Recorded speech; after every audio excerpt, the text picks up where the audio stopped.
안녕하세요. 속물소리 들어가며 남자친구와 파혼한 30대 여성입니다. 결혼 이야기가 나온 이후로 몇 달 동안 제 나름대로 소가리를 하다가 남자친구에게 허심탄회하게 제 이야기를 했을 뿐인데, 이후로 며칠 사이에 저는 물론이고 저희 부모님까지 돈독이 올랐다는 등 별의별 소리를 다 들었네요. 그런데 말이 나왔으니 말이지만, 제가 저 낳으시고 길러주신 부모님도 아닌데 남자친구 부모님 노후까지 책임져야 할 게 뻔한 결혼을 왜 해야 하냔 말이죠. 남자친구는 결혼하면 시부모님도 제 부모님이나 마찬가지라고 당연한 거라 했지만, 그렇다고 시부모님이 저희 부모님처럼 저 자라는 동안 돈 1,000원 쓰신 것도 아닌데 정말이지 생각할수록 너무 뻔뻔한 것 같아요. 결혼해서 몇 년 살다 이혼한 것도 아니고 고작 파혼일 뿐이라지만 그래도 무려 4년의 시간을 함께 했어요. 그래서 그냥 파혼했네 어쩔 수 없지 하고 넘어가기엔 왠지 우라가 침입니다. 그래서 제 이야기 좀 해보려고요. 흘러 남자친구 귀에든 남자친구 부모님 귀에든 들어갔으면 하는 마음도 없잖아 있어요. 그러면 그땐 자기들도 알겠죠. 제가 이상한 게 아니라 자기들이 이상한 거란 걸. 일단 남자친구하고 어떻게 만났는지부터 이야기해 보겠습니다. 남자친구하고는 31살에 소개팅으로 만났어요. 그전까지는 소개팅을 해본 적도 없었는데, 당시 제가 새로운 직장으로 이직하고 마음고생을 많이 하던 때였거든요. 그래서 일주일에 한두 번은 꼭 한 동네 살던 친구를 불러내 푸념을 늘어놓기 일쑤였지요. 사실 그때는 제가 워낙 저 힘든 것만 생각하다 보니 그러는 제 꼬리 친구에게 얼마나 부담스럽고 한심하게 보일지 미처 생각도 못했네요. 아무튼 친구가 보기엔 그런 제가 하다못해 연애라도 하면 좀 나아질까 싶었던 모양이에요. 하루는 자기가 소개팅을 해주겠다며 만나보라고 어찌나 성하던지. 그래서 자의반 타의반으로 나가게 됐어요. 그런데 여담이지만 조금 황당했던 건 전 친구가 하도 괜찮은 사람이라며 만나보라길래 친구랑 꽤나 가까운 사이인 줄로만 알았거든요. 하지만 알고 보니 친구가 직접적으로 아는 사이도 아니고 친구 언니의 친구의 오빠라나요?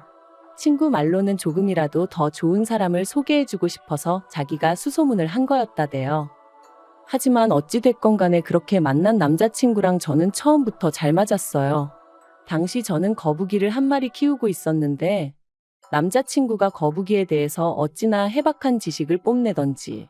사실 거북이에 대해서 아는 사람은 흔치 않거든요. 아무튼 그리고 이 밖에도 서로 관심사라던가 취미가 비슷해서 만난 지 3시간이 넘어가도록 대화가 끊어지질 않았습니다. 그래서 이 사람이 어쩌면 내 반쪽인가? 말은 안 했지만 첫 만남부터 혼자 온갖 상상을 다 했다니까요. 아무튼 이후로 저희는 몇 번의 만남을 더 가졌고 자연스레 연인 사이로 발전했습니다. 처음부터 결혼까지 생각한 만남은 아니었어도 시간이 흐를수록 결혼을 하게 되면 이 사람이랑 하는 게 시기적으로나 여러 가지 면에서 맞지 않을까 하는 생각도 하게 되었고요. 그리고 그렇게 만으로 꽉 채운 4년의 시간이 흘러가고 있을 때 남자친구가 먼저 결혼 이야기를 꺼내왔어요.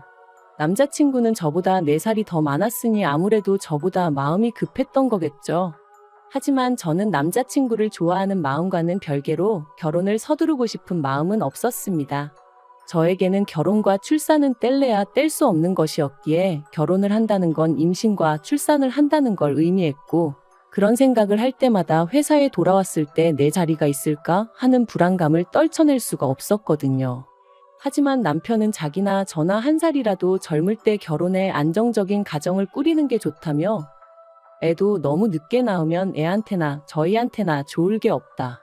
이 밖에도 여러 가지 이유로 저를 계속해서 설득하더라고요. 그리고 듣고 있다 보면 솔직히 아주 틀린 말도 아니었죠. 그래서 그래 그럼 하자 그렇게 된 건데, 며칠 뒤 남자친구가 황당한 소리를 하는 거예요. 발단은 제가 우리 결혼에 필요한 예산이라던가 그런 거 계산 좀 해보자고 돈 이야기를 꺼내면서였습니다. 사실 3년을 만났지만 그러는 동안 서로 월급이 얼마나 되는지, 데이트 비용 외 생활비로 얼마 정도 나가고 얼마 정도 모으고 있는지 그런 이야기는 딱히 해본 적이 없었어요. 부모님은 뭐 하시는 분들이신지, 집은 자가인지 전세인지 그런 얘기는 더더욱 해본 적이 없었죠. 애들도 아닌데 그런 이야기도 안 하고 연애를 했냐고 하는 사람들도 있겠지만 저희는 데이트 비용은 물론이고 돈 때문에 서로 얼굴 붉힐 일이 없었어요. 그리고 서로 말은 안 해도 눈에 보이는 게 있잖아요. 입고 다니는 거 하고 다니는 거. 그래서 적어도 저는 남자친구 사정을 제 나름대로 어느 정도 가늠하고 있었거든요.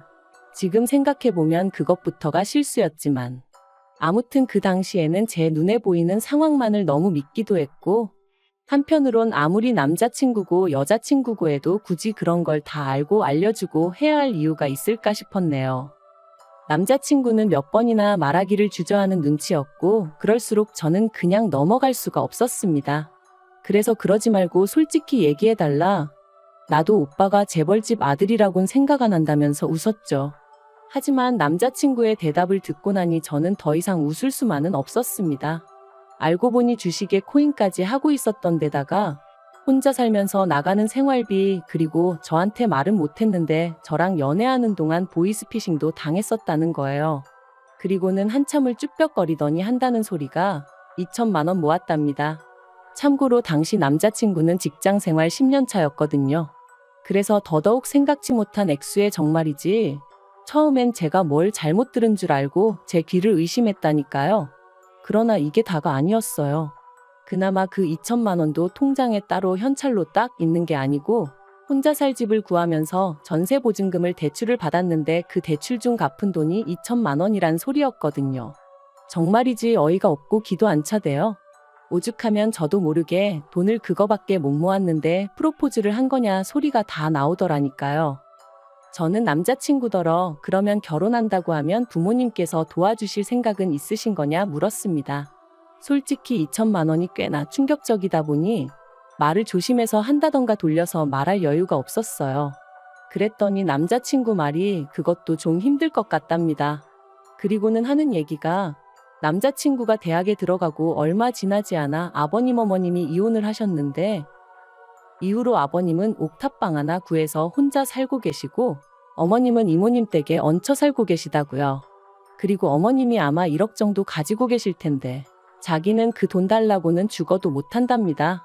자기가 그 돈 받으면 어머님한테는 아무것도 남는 게 없다면서. 그리고는 저더러 많이 실망했냐, 자기가 어떻게 쓰면 좋겠냐는데 거기다 대고 무슨 말을 해줘야 할지 모르겠더라고요. 어머님 돈에 손대기 싫은 거야 이해 못할 건 아니지만, 그럼 뭐 결혼은 왜 하자고 한 건가? 솔직히 원망스러운 마음까지 들었거든요. 그리고 저는 고민 끝에 이 이야기를 저희 부모님께 일단 말씀은 드렸습니다. 참고로 저희 집은 아주 대단한 부자는 아니어도 남자친구와 비교하면 비교적 여유 있는 상황이었거든요. 노후 준비도 다 되어 있으셨고요. 그래서 감사하게도 자식인 저는 두 분을 경제적으로 도와드려야 한다 그런 생각은 한 번도 해본 적이 없었어요. 오히려 제가 30 넘어서도 부모님께 종종 도움을 받으면 받았지. 게다가 제가 알기로 제가 결혼한다고만 하면 저희 부모님은 2억 정도는 해주실 생각을 갖고 계셨거든요. 저도 저대로 따로 모아둔 돈도 있었고요. 그래서 결혼을 한다는 건 어디까지나 제 마음에 달린 문제였지 다른 건 크게 신경 쓸 이유가 없을 줄 알았는데, 그리고 아니나 다를까 제 예상대로 남자친구의 사정을 알게 되신 저희 부모님 두 분 다 몹시 언짢아 하셨어요. 화도 많이 내셨고요. 저와 똑같이 준비된 것도 하나도 없이 무슨 프로포즈를 하느냐고 제정신이냐 하시면서 말이죠. 하지만 그래도 부모님은 하지 말라는 말씀보단 저더러 잘 생각하고 후회 없는 결정을 내리라고 얘기해 주셨어요. 만약에 제가 끝까지 이 결혼을 하겠다고 하면 집은 부모님이 해주시겠다고 대신 남자친구한테 하다못해 차 한 대는 어떻게든 해오라고 하라시면서 말이죠. 참고로 차를 해오라고 하신 이유는 저도 잘 모르겠어요. 나름대로 성의를 보고 싶으셨던 건 아닌가 싶기도 하고. 아무튼 이후로 며칠 동안 저는 남자친구의 연락을 피했습니다. 솔직히 만나면 원래 하기로 했던 대로 결혼을 하던지 아니면 헤어지던지 해야 할 것 같았는데, 머리로는 헤어지는 게 맞다는 걸 알면서도 차마 입이 떨어지지가 않을 것 같았거든요. 하지만 시간이 흘러도 뭐 하나 해결되는 것도 없었으니 결국 남자친구를 만났습니다. 그리고 남자친구에게 저희 부모님이 하신 말씀을 전했죠. 집 문제는 저희 부모님이 해결해 주실 테니 대신 남자친구한테 차 한 대는 해오라 하셨다고요. 그랬더니 남자친구가 대번에 하는 말이, 자기가 전에 말하지 않았냐면서 그럴 돈이 없다는데 왜 차를 사오라 하시냐며, 저희 부모님이 자기가 마음에 안 드니 일부러 그러시는 거 아니냐대요. 그래서 제가 나쁘게만 생각하지 말고 최대한 성의를 보이라는 말씀이시겠지 하고 한마디 했어요. 솔직히 2천만 원밖에 없는 게 자랑도 아니고 그렇다고 얼마나 대단한 일을 하느라 돈을 못 모은 것도 아닌데 뭐 그렇게 당당하냐고. 나는 오빠도 이해가 안 된다 하면서 말이죠. 그리고는 이때 결국 그냥 결혼은 없던 일로 하자고 제가 먼저 말을 꺼냈습니다. 저는 사실 남자친구가 차를 해오고 못 해오고를 떠나서 이런 상황 자체를 저한테 좀 미안해했으면 했었거든요. 아니면 알겠다고 어떻게든 한번 해보겠다고 말이라도 그렇게 해주던가. 그런데 이건 뭐 거의 배째라는 시기였으니 저도 오만정이 뚝 떨어지더라니까요. 그런데 그렇게 이별을 고하고 열흘쯤 지났나 남자친구에게 연락이 왔어요. 자기가 자기 어머니하고 이야기를 해봤다며 만나서 얘기하자 그러더라고요. 그래서 솔직히 말하자면 못 이긴 척 나갔습니다. 이별이라는 게 역시나 쉬운 게 아니었거든요. 그것도 제가 제일 정신적으로 힘들고 지칠 때 만나 나름대로 고마운 기억도 많다 보니 말이죠. 그런데 이런 마음이 남자친구와 남자친구 어머니를 만나면서 와르르 무너져 버렸습니다. 남자친구의 어머니가 생각지도 못한 말씀을 하셨거든요.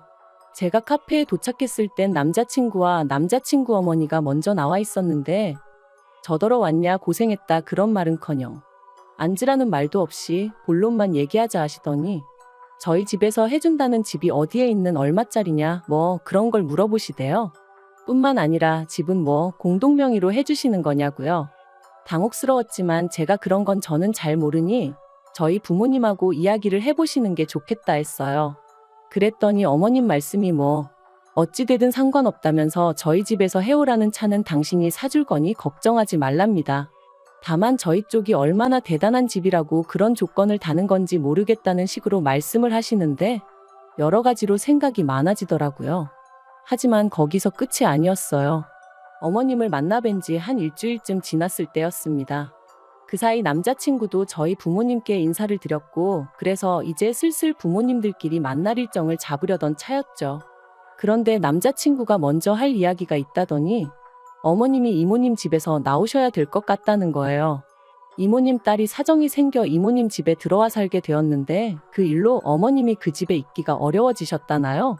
어머님 입장은 그래도 당신이 먼저 들어와 살고 있었는데 갑자기 방을 비워달라는 게 말이 되냐 버티시는 중이셨고 이모님은 그래도 딸이 들어와 산다는데 어쩌겠냐며 나가달라셨다나요? 뭐 솔직히 남의 집안일이니 제가 이러쿵저러쿵 할 일은 아니었지만 어쨌든 남자친구 이야기를 들었을 땐 어머님이 오래 계시지는 못하겠구나 싶었죠. 아무튼 그래서 어머님이 난처하시겠네 하니까 남자친구가 한다는 말이 그래서 말인데 신혼집이 준비되는 대로 어머님을 와 계시게 해야겠다는 거예요. 생각지도 못한 남자친구의 말에 얼마나 놀랐는지 몰라요. 어머님을 좋아하고 안 좋아하고를 떠나서 어머님 사정이 딱하고 아니고를 떠나서 저도 제 신혼에 대한 나름의 로망이 있기도 했고 솔직히 저 조금이라도 편하게 시작하라고 저희 부모님이 신혼집 문제는 해결해 주시겠다 하신 건데 거기다 어머님부터 모시자니 생각만 해도 머리 아프고 기분도 안 좋더라고요. 그래서 제가 아무래도 그건 좀 어렵겠다 했어요. 나도 그렇게 되면 내 부모님 볼 낯이 없다고 그리고 언제까지 계셔야 할지도 모르는데 책임지지 못할 일은 시작도 하고 싶지 않다고 했죠. 하지만 남자친구는 저더러 너무한다면서 이게 사실 저희 부모님 때문이나 마찬가지랍니다. 저희 부모님이 차를 사오라고 억지를 쓰시는 바람에 자기 어머니가 돈을 쓰셔야 되고 그래서 따로 방을 구하기가 어렵게 되신 거라나요? 그러면서 와 계시는 게 싫다 하면 뭐 어머님 떨어 길바닥에서 지내시라는 거냐며 너무한다는 거예요. 그리고는 제가 정 못 모시고 살겠다 하면 어쩌겠냐고 자기가 월세라도 하나 구해드리고 그 월세랑 생활비를 대드리겠다는데 정말 기도 안 차더라고요.